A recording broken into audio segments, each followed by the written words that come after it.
ఇప్పటి సామాజిక మాధ్యమాల శక్తి, ప్రపంచంలో ఏ మూల ఏం జరుగుతున్నా నెట్టింట వైరల్ అవ్వడానికి కొన్ని క్షణాలే సరిపోతాయి. అందానికి, అమాయకత్వానికి తోడు సోషల్ మీడియా ఓ జీవితాన్ని మార్చేసిన ఈ కథ కుంభమేళా నుండి బాలీవుడ్ వరకు వెళ్ళింది. ఈ అందమైన అమ్మాయి పేరు మోనాలిసా. మధ్యప్రదేశ్ ఇండోర్కు చెందిన ఈమె చిన్నప్పటినుండి తన కుటుంబంతో కలిసి కుంభమేళాలో దండలు అమ్ముతూ జీవిస్తోంది. కాని ఈసారి ఆమె కుంభమేళా ప్రత్యేక ఆకర్షణగా మారిపోయింది.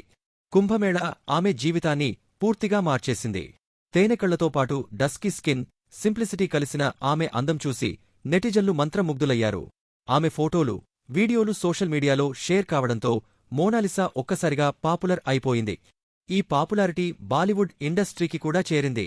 డైరెక్టర్ మనోజ్ మిశ్రా తన కొత్త సినిమా డైరీ ఆఫ్ మణిపూర్ కోసం మోనాలిసాను ఎంపిక చేయాలని నిర్ణయించుకున్నారు.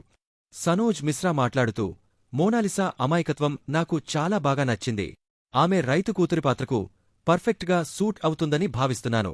త్వరలోనే ఆమెను కలుస్తా అని అన్నారు. సోషల్ మీడియా ద్వారా సింపుల్ అమ్మాయి నుంచి బాలీవుడ్ నటిగా మారుతున్న మోనాలిసా త్వరలోనే ఇండస్ట్రీలో ప్రత్యేకమైన పేరు తెచ్చుకుంటుందనడంలో సందేహం లేదు. ఇలాంటి మరిన్ని స్టోరీల కోసం మా ఛానెల్ ఫాలో అవ్వండి.